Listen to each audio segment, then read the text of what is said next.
Brigade presents the Realty Debate, powered by Reliance Home Finance with Manisha Natarajan.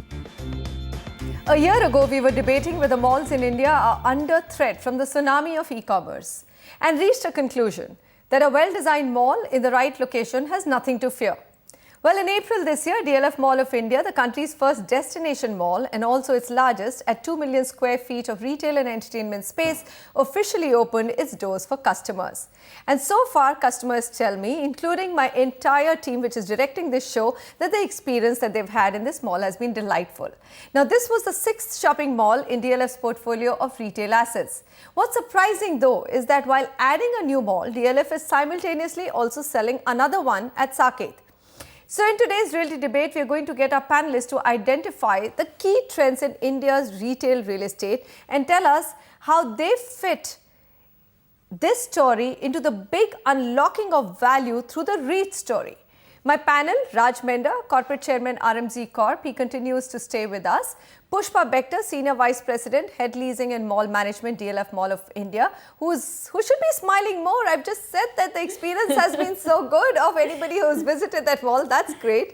Aman Faqih, CEO Malls Ranwal Group, also joins us from Mumbai. He's already smiling. I'm sure his footfalls in his malls are great. Joe Varghese, Managing Director, Colliers International. Colliers International has come out with a very comprehensive retail malls and retail space report, which was actually the basis of all our discussion that we did last year. And we will carry on with some points this discussion as well. And of course, Harminder Sahni, Founder and Managing Director of Wazir Advisors. We cannot do a retail space discussion without Harminder joining it. I think 4th year, Harminder, every year we do it definitely once and you're part of it. Right. Okay, ladies and gentlemen, thank you very much for joining me. So Pushpa, from your point of view, how has it been going so far? Would you meet that rental estimate of 250 crores? Thank you, Manisha. I think it's been going very well. Whatever we had envisaged in terms of the vision of the project, which is giving great experience, retail experience to the country as a whole, we are realizing it. It's delightful to see shoppers thronging the mall, and even more so that the retailers have been telling me about the kind of sales that they are doing. They exceeded all expectations. They have? Yes, they have. And that is very good going. And hence, yes, I have good reason to believe that the 250 crore is going to be a reality. It's going to be a reality. Okay, so Logix Group also opened. Of course, it was much smaller, 1/4 the size of the mall that you opened. And that was the second one in Sector 32 of Noida. So 2 new shopping malls. Did you think that, were you worried about that mall also opening and taking some footfalls? Not really. It's around 3.5 kilometers from Mall of India. See, the positioning of the mall is very, very different. Mall of India is a destination project, and it is really catering to the entire North India, so to speak, in terms of, providing the new face of retail. Logix is a good project. It has got a lovely PVR. I recently visited it and I found it delightful. It's a neighborhood property. It's a property where one would go to watch a movie and catch something at the food court or go to the hypermarket for your groceries. So it's really a neighborhood property. And I think Mall of India, with our positioning, we have a very, very clear differentiation in the market, and both will coexist happily. Both will coexist. Okay, so let's take a few points from the Knight Frank report, which is the latest one on what's been happening in the retail space. They say that there has been resizing of stores observed in malls. Now, I don't know whether this resizing, it must be for larger sizes, because I remember Harminder saying the smaller ones are going to face a lot of trouble. Reduction though in anchor store sizes by more than 30%. What was the reason? We'll come and find out. Omni-channel model, of course, makes a lot of sense, because if you're going to be digital, then omni-channel has become basically the way this game is going to be played. But and very, very interesting point which was made was 69% of the total retail spending comes from just 3 geographies: MMR, NCR and Bengaluru. And MMR actually tops that list. So, Aman, what's going on in the retail space in, MMR, your region? Do you sense this big growing competition from e-commerce, or do you think that media makes too much of it? Well, to be very frank, there is not much happening in the retail space organized retail space in MMR region, so to say. So all the supply that could have probably come is already out in the market now. Moving forward, I don't really see a lot of fresh supply coming into the market. So I guess Viviana was the last, and probably I guess the project which Oberoi intends to do in Worli, maybe the next property that would come up. So given that, in MMR region specifically, I really see that real estate is at a premium. Okay, so you're saying that because of the limited supply, you would probably see very good retail space actually continuing to command a premium.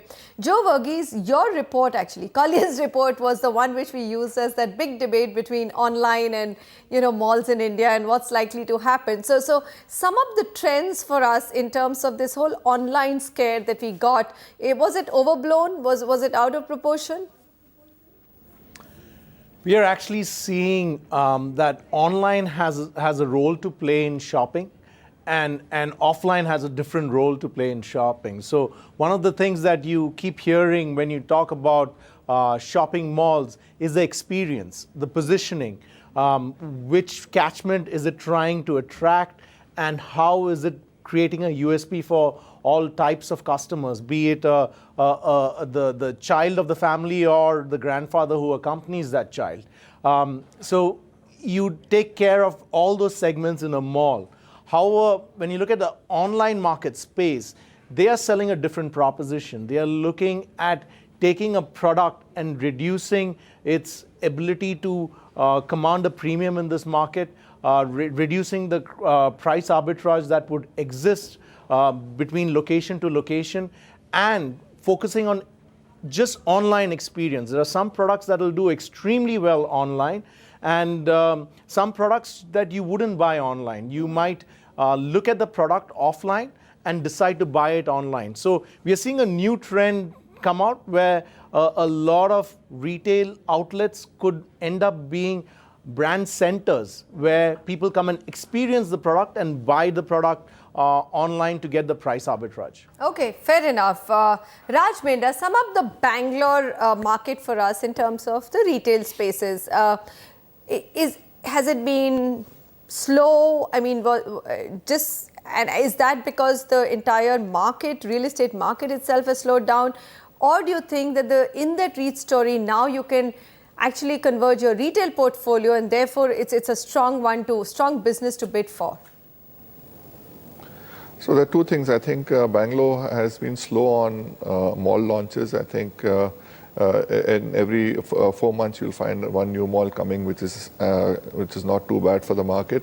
Only some of the micro markets in Bangalore have been completely oversupplied with malls, Whitefield being a case in point, where even a new mall has opened a few months ago, and that's added more to yet more supply on an overly supplied Whitefield zone. But the rest of the city has got a reasonably fair undersupplied position. My view is any mall which does provide the entire family experience is able to capture a better audience.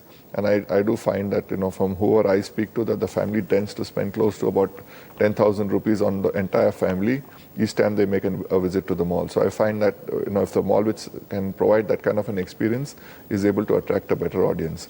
Now, having said that, the reason why malls are not preferred compared to an office portfolio simply is that the cash flow on an office which is currently depending on a large Fortune 500 multinationals with companies like ours is more stable and more reliable to depend on the cash flows from them, versus in malls there are two types of cash flows. One is from medium to small size retailers who are there, and also the top line share, which sometimes can be very erratic to rely on. So when it comes to monetizing that cash flow, there is a serious challenge of understanding how the cash flow from a mall can be monetized. But having said that, with the REIT legislation now being opened even to mall developers, the few mall developers who have a portfolio of malls are able to monetize this asset into the REIT and able to put it out in the public domain, provided they can show sustained cash flow in comparison to the competitive product in terms of the office REIT market, which is also opening up. Okay. So I do find that there is a great market. It's good for everybody. Good for everybody, Harminder. I mean, do you really think that the entire retail portfolio, the retail, the feeling I was getting is that less and less developers actually want to get into the mall market anymore. So many of them have burned their fingers. And my question to you is that will REITs change that? See, I would say jury is still out whether it will change or not, because REIT as a structure, it's not only going to get applied to malls, it will get applied to all other real estate infrastructure as well. So whether it's the residential or rental income or the commercial spaces, so it will get applied to that. And so we need to wait to look at that very, very carefully, that how it plays out, how people get their returns. Retail real estate in any case will always remain one of the least preferred investments for a real estate player. So even under the REIT, it should be following the same I would say benchmarks in terms of their return. They will expect much, whatever returns they will be getting from commercial or residential, they will get lesser from They will retail. get lesser? They will get lesser. They expect to get lesser because this whole, but like even earlier debates, I have always maintained that while people are so pessimistic about the malls, I have maintained that the malls still in India, we need many more malls, and the ones which are there, but we will not get as many, because it's the real estate industry which controls that. It's not the mall industry, it's not the retail industry which controls that. So real estate industry will supply lesser and lesser, and because of that, the ones which are there, or once they will come into being, they will always remain at a very, very high premium, and they will be really, really cash guzzling, or let's say cash earning machines for the companies. So why would then the REITs be lesser yielding, Harminder? They will not be lesser yielding. They will not be lesser yielding, but this is what the perception, like I said, it's applied in, otherwise also in the structure it's being applied. Where should I use this land bank? Where should I put up a building, and what should I do with it? So they go for the commercial, they go for residential, and then probably some other things. So retail and mall space is literally last in the list. In the list. That's how it Joe seems. Varghese, is that or let me ask Aman this question. Aman, is that the way you would look at the market going forward? I mean, if you had parcels of land, would Ranwal Group look at malls really as the last option in their portfolio to develop? Well, it would really depend on the complexion of the property and the application that it can be put to use for. Just by saying that there is a land parcel available, and whether I wish to put it for retail, residential or commercial for that matter, may not fly. So obviously, if there's a land parcel that we have, which so let me phrase the question differently. I get your point, and I think it was not a very fair question to ask. Obviously, land parcel that you own would decide whether a mall is required there or not required there. Let me ask you a question differently. I mean, historically, now that you have different portfolios of business within the Ranwal Group, has there been some disappointment with the retail and mall portfolio? Well, it depends in a sense that we've got several properties with us. Depends, Aman. This has to be a yes or a no answer. Well, I mean, it's a mixed bag, really. So we've got one property, which is our city, which is doing exceedingly well. And if I were to do more properties such as that, I'm sure the returns are going to be really exciting. So if the answer to the question is keeping that particular property in mind and the kind of success that we've seen with it, the answer would be yes. But had it been, let's say, a couple of other properties that we have, probably I'd need to think a little more before I would say yes or no to them. Okay. So now let me come to all our panelists identifying some of the key trends that they see going forward. Joe Varghese, you have a situation where I have family here from the US, and they're talking about how Amazon is completely changing the way American retail or changing the landscape of American retail. You're every day from JCPenney to Macy's, they're going under trouble. Walmart doesn't have that competitive edge anymore. Amazon, drone delivery, just everything has become a buzzword. I mean, we are at a very, very different stage in India. So what are some of the trends that we should be watching out for stories to track, for just to keep an eye out on what's happening in this space of Indian retail and mall space? I see Indian retail being at a very nascent stage of growth. I see a stage where we have actually learned from the mistakes we made in the past. Right now, we have a playbook of what successful malls have done, and this playbook is very replicable. Now, people who are getting into this, the developers would get into it to diversify their portfolio between residential, office. A retail portfolio ensures that you are continuously having a share of the consumer, the retail consumer's pie, every day, every month, compared to, let's say, a one-time residential transaction. So if you get the mall right, it can be a money spinner. That's number one. And so we will see many more malls coming into India because we are, I would call, under-malled at this moment. If there's a word like that. The second thing I would say is online will have a space to play. And in India, I would see both of them growing together. While you mentioned that Walmart and Macy's are facing competition in US, it's not that online companies are making a lot of money either, right? So what would start happening is you might come and experience the retail experience in the mall, and you know, you might have a situation where I might go into a mall, see a TV I like, and the retailer might tell me, if you give me your Amazon code, I'll give you at Amazon price. And Amazon saves delivery cost, shipping cost. The retailer gets a cut because he delivered the experience to the ultimate buyer. I see a possibility of a win-win situation where both online and offline play a role in the shopping experience. All right, Pushpa, you're the master of the business. So tell me, what are some of the, so we already are talking about how most of it has become, I mean, a mall is not just about buying, it's mostly experiential, and the food courts, the size of the food court in Mall of India is like humongous, can accommodate 1,000 people at the same time. So tell us, I mean, what are some of the key trends which we should keep an eye out for? So I think, when large malls are going to be flourishing, as Mall of India is proving to. So what do you think is the size? I mean, the Saket Mall was too small. Is that why DLF? I mean, see, I would like to say that, it is a suburban mall, Mall of India. And at the same time, the concept of a destination mall is here to stay. I think that's one of the key trends that I'd like to point out. The second thing is, of course, the outlay of space for food and entertainment. At Mall of India, we actually took it up to 40%. And that has worked brilliantly so far because we talk about experiential retailing and experiential shopping experience.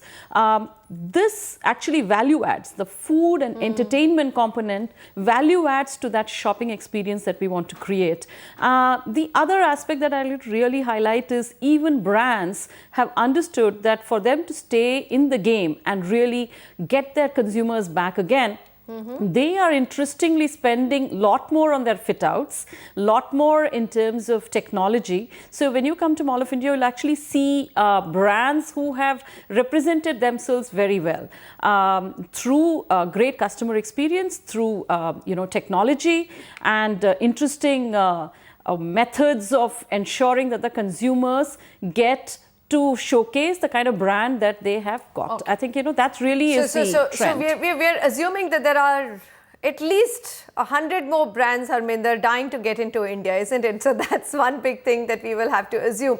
Having said that, my question to you is, I mean, are we dependent hugely on the India growth story here? Because if I look today at how many people can really afford to visit a mall and spend, because as these become destination malls, the pricing also keeps going up higher and higher.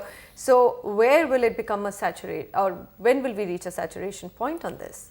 No, I think that's very, very far in future. Because like somebody used the word, Joe used the word under-malled, right? And I think around 2002, somebody had asked me this question, that how many malls can India take?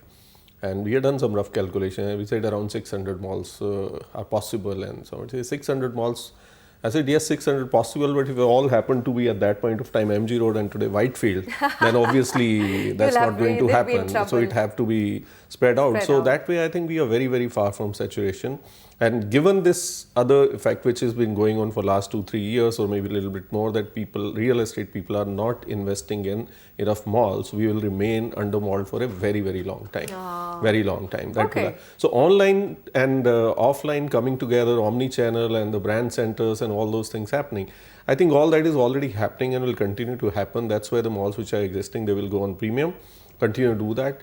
families, consumers, they would love to go to shopping malls routinely. So and they would like small to, malls are out? I mean, that we've established. I would not say that. I would not say that because Okay. depending on where the malls are located and what purpose they are serving, I think even the smaller malls will. See, South Point Mall in Gurgaon on Golf Course Road serves its purpose beautifully. You will not even talk about it. You will not even hear about it because I live in that area. So I'll tell you that that mall works beautifully for most of the consumers who live around there. Okay. Right, for their daily needs, you have Lamash, you have barber shops, you have opticians, and it works very well. There are no big anchor store. There are some few food joints. There are coffee shops, tea point, etc. And you love that. So they also work. Gentlemen, thank you so much. And of course, Pushpa Bector, pleasure having you with me here in the studio. And I will visit the DLF Mall in India. Yes. Very, very quickly. Joe Varghese, Aman, Harminder and Raj Menda. Pleasure to have you gentlemen with us. Okay, India's retail story. Well, what has the panel decided? That still very under mall. That's how we are as a country. So, for developers to actually give up on this idea is not a good one. We keep hoping that we get good malls across India where they're needed at the right place, and we'll keep tracking those trends here on the Property Show. Thank you so much for watching and goodbye.